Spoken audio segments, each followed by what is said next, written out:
didactic today. Thank you so much for being here. Thank you for having me. Can you hear me okay?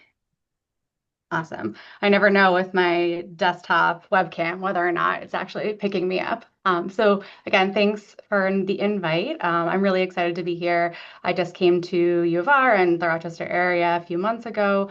I have been working in the area of sort of problematic social media use and digital media use for some time, both clinically as a child psychiatrist, but also in research for about, I say like 10 to 12 years now. And even though it's something that changes rapidly, the techniques that we have and the interventions we have available to try to address some of these issues really haven't changed much in that decade, which is incredibly frustrating. And I think schools have to deal with the brunt of all of the drama and all of the issues. And so for that, I am very sorry. You're kind of at the first line, if you will. So I was asked to talk about technology addiction today, and admittedly, this is a talk that generally can go like an hour at least.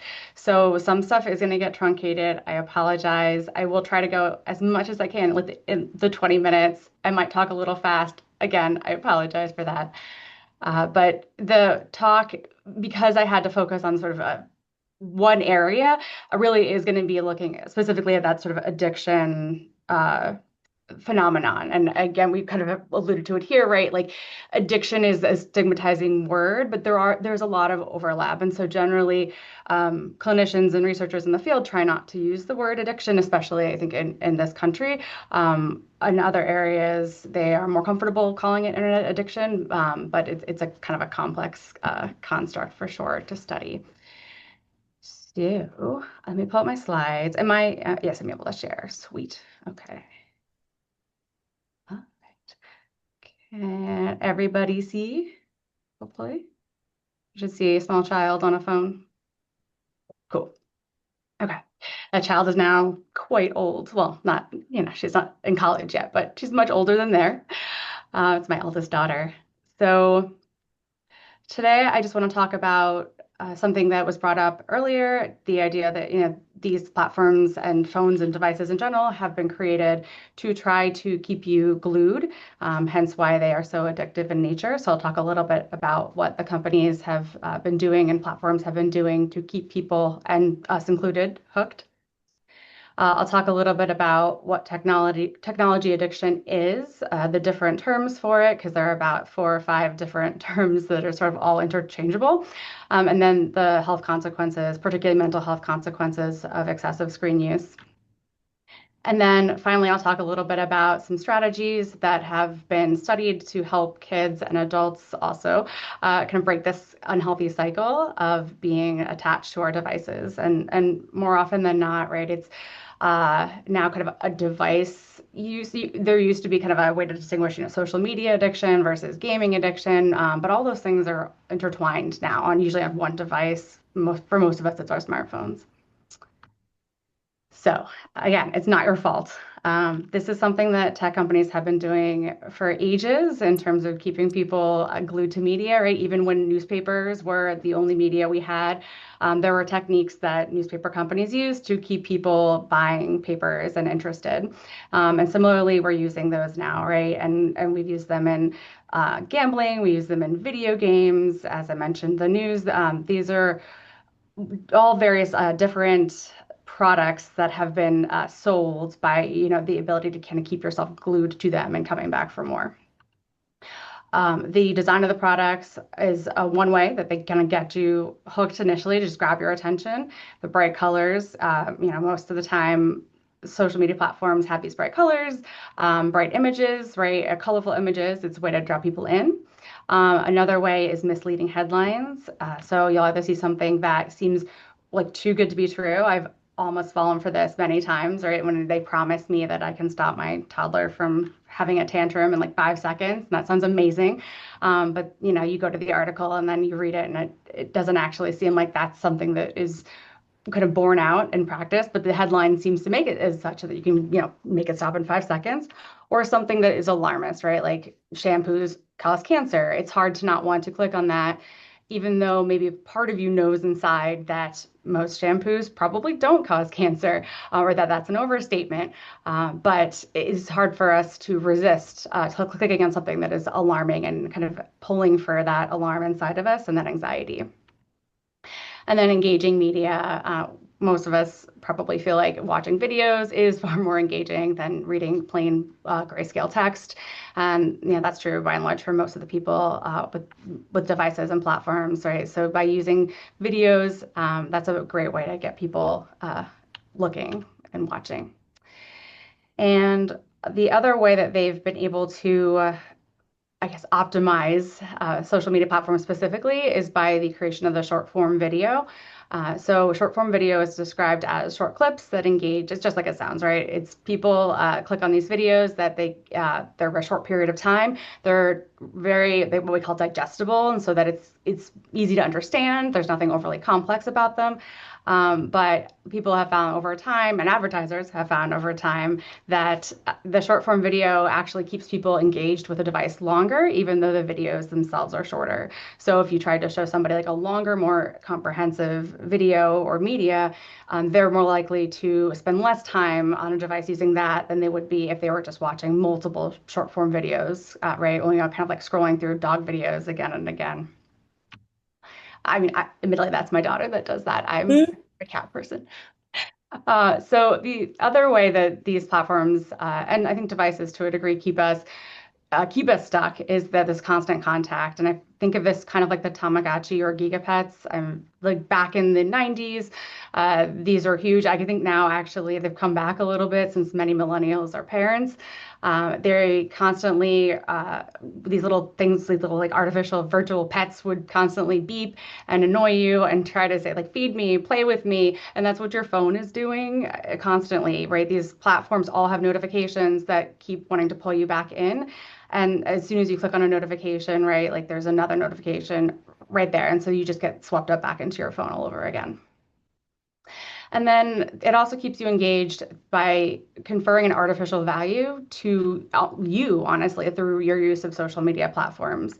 So you have followers, you have friends, and you have connections, and they're all quantifiable, right? You have a certain number of followers, a number of friends, and that seems to imply something about you. And many teens and adults really believe that that is a way to, I guess, tell their value or show their value to the world through how many friends, connections, and followers you have. And then your content that you post also has value, right? You care how many people view your posts, how many people like your posts, how many shares, how many comments. Those are all different ways that people can engage with their content, and they all have different meaning, right? Views are very different than comments. If people are excited enough about your content or moved enough by your content that they're commenting on it and sharing it, that's even better than if they're just viewing it.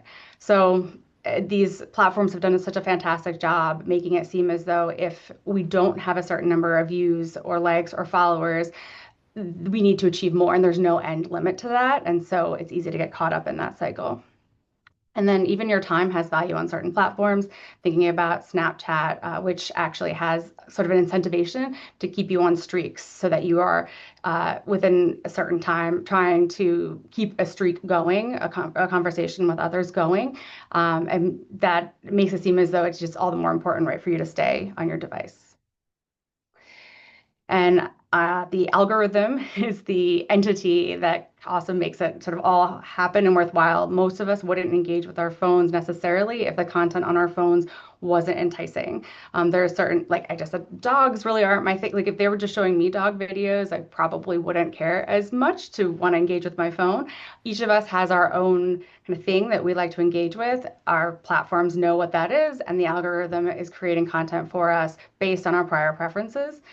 And as many of you know, like Fantastic New York was one of the first states to really flag this addictive algorithm, particularly for children, right? Because kids were being fed content that was just wildly inappropriate for them based on the algorithm.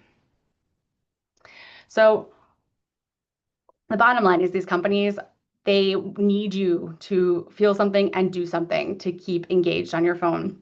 And so we have become accustomed now to turning to our devices to alleviate our boredom, our anxiety, our stress levels, feelings of sadness, and even sometimes just the unknown. I often think about how, 10 years ago, I would have been able to not know something and just have to sit with that, and that was fine. That was okay. And how much harder it is now that I know I can just look up the answer to something, even something that's completely arbitrary and doesn't need to be known, like, an actor in a movie that you saw somewhere and you're like, I know that person from somewhere. It's not something you have to know immediately, but all of us, most of us now have been trained to go to our phones instantaneously without thinking. There's a great book by Ryan Holiday, who was as he writes on his title, a media manipulator. His job was to tailor his clients' content on social media platforms to get people to engage with it. And he really emphasizes in his book, it's a sobering book, but it's a good book, how platforms will do absolutely, and people posting on the platforms will do anything to get you to engage with the content because that's what they need you to do. So there are really kind of no holds barred in trying to get people kind of glued to their devices and glued to the media content and engaging because that's how they get money and that's how they get the advertisers will pay them. And so it is a vicious cycle, I guess, for them too. So, technology addiction, as I mentioned, this is a bit of a complex term.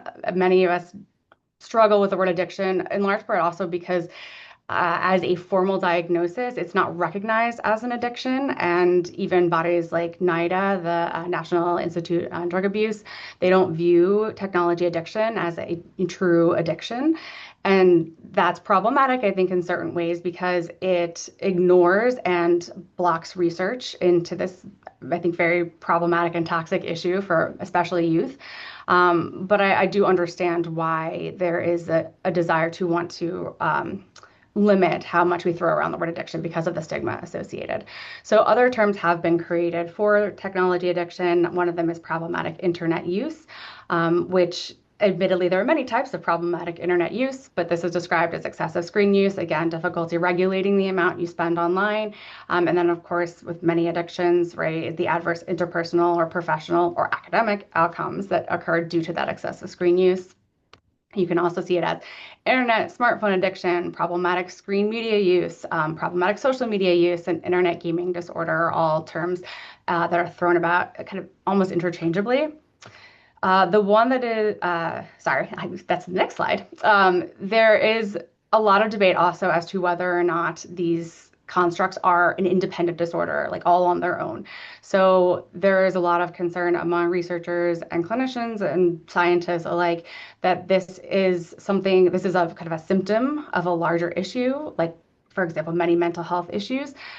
There's a lot of correlations between depression and so on, and I'll talk about that in a little bit, and internet gaming disorder and problematic internet use. And so there are many people that feel as though this is more of a symptom, like this is a way that people cope with having mental health issues or experiencing psychiatric symptoms of some sort. And because of that, it's not its kind of own disorder. But there have been some neuroimaging studies that have been done, and I won't go into the nitty-gritty details of these. They're complex for me as well, even as a physician. But they have found, similar to other addictions, that we mentioned dopamine already here, like the dopamine chemical, which is the chemical in our body, which really pushes us to seek rewards, and then kind of rewards by the pulse of dopamine rewards us and wanting to say like, that was fantastic, let's go and do it again, but let's next time do it even better. That is a very slippery slope for many people, and that is the part of our brain that is not functioning as optimally as it could when one does have for whatever construct you want to go with, internet gaming disorder, problematic internet use. Again, they're very similar.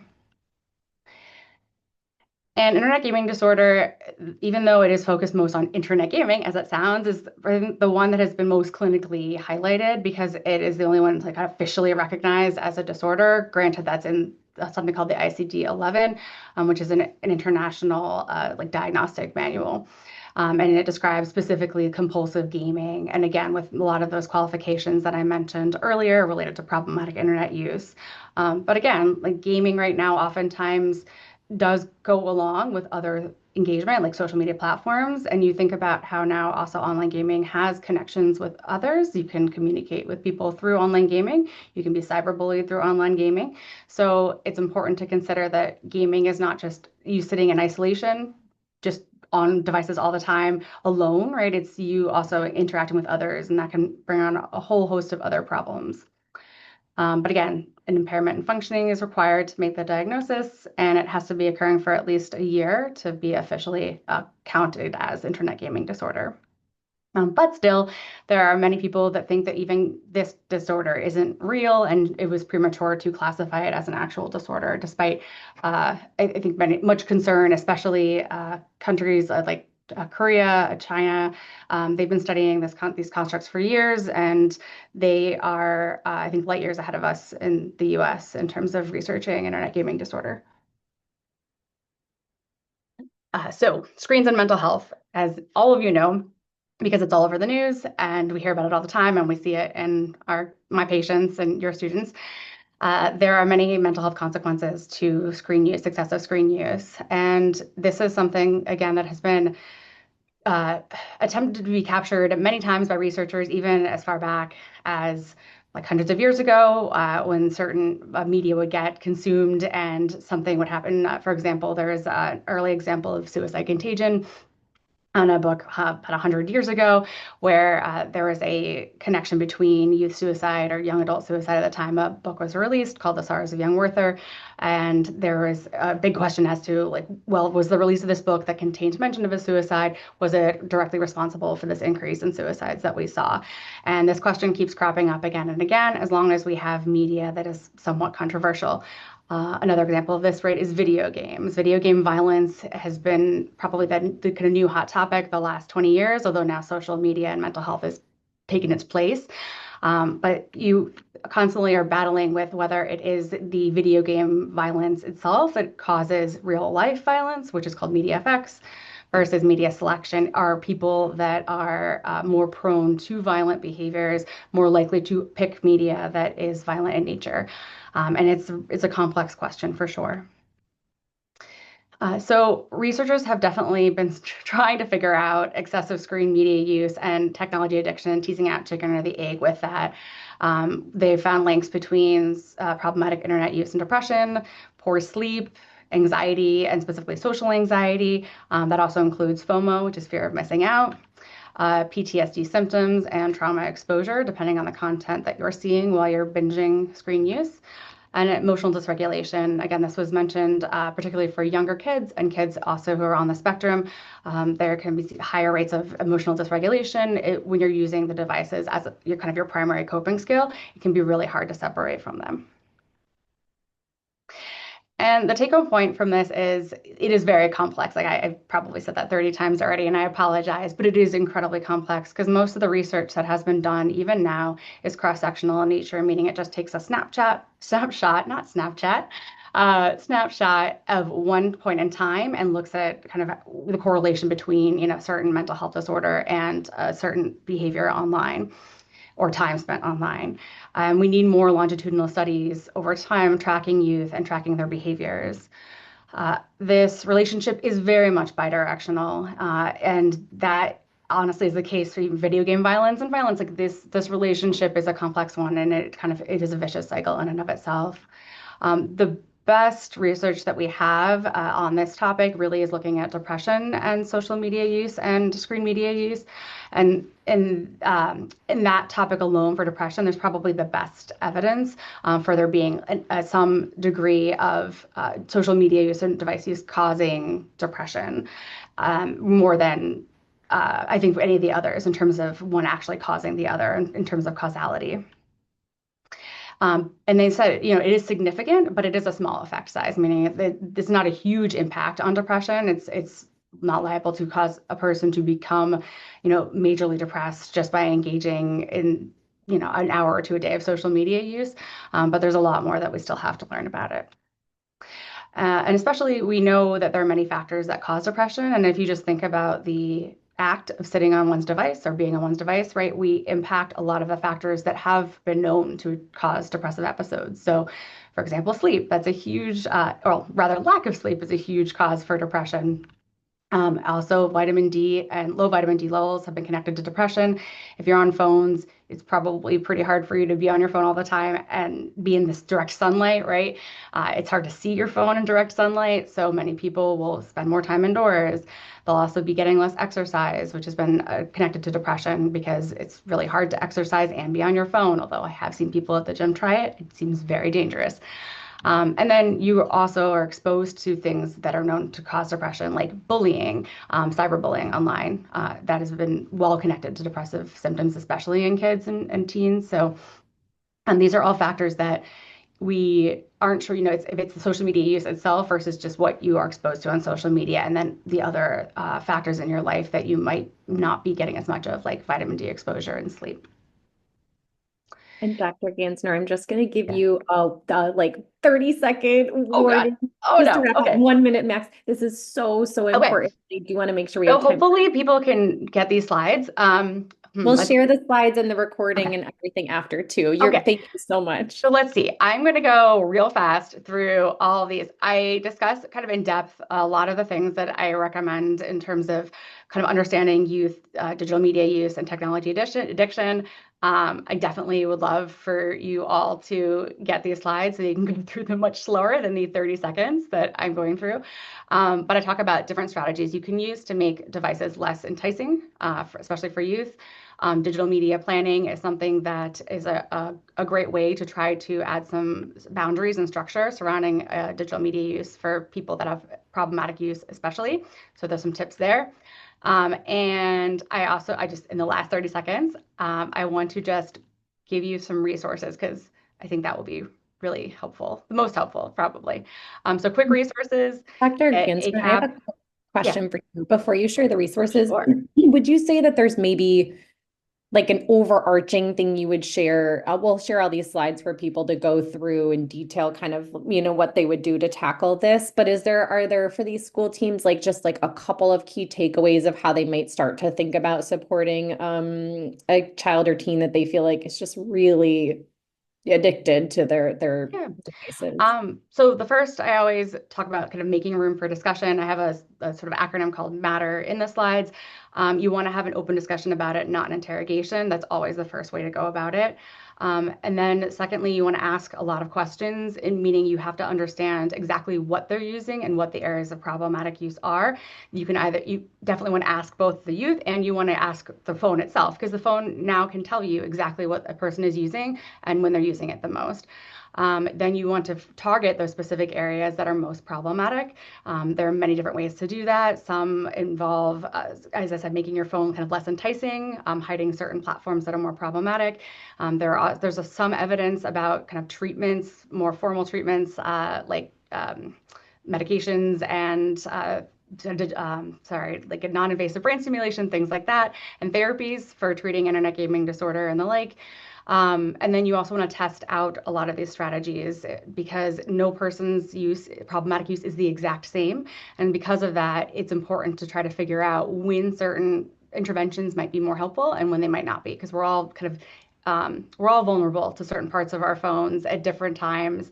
Like I'm more liable to scroll on my phone and doom scroll at night. That's a common area of problems for kids that I see, that they're on their phone scrolling at night, which doesn't end well. And then the last pieces of it are just making sure, and I know you all do this, just constantly educating youth about digital platforms and how toxic they are and how they're created in order to trick people into spending time on them. So digital literacy is incredibly important. And then also just involving as many people as possible in helping these kids. Like families have to be in on it too. You can't ask a teen to make changes in their habits, digital media wise, and then everybody else in the home is on their screens. So those are probably the bigger overview instead of tackling problematic use in a kid. So hopefully that answered that question, Allison. Thank you. Yes. But resources here for like quick resources that you could get access to online. And then I also included two books. One is The Pediatrician's Guide. He's a doctor at Boston Children's Hospital, where I was for the last 3 years before 3 months ago. It's an overall guide about digital media habits. And I also have a book that I wrote really looking at depression and how to treat depression, addressing problematic digital media use in teens who are depressed. And I include some tips about media planning in kids who might have mental health issues, as well as templates for media planning. So those are just all different resources that you could use. Okay, sorry. I know that was a lot, and I hope that you guys get access to my slides. And if you have any questions, obviously you can reach out to me too. So.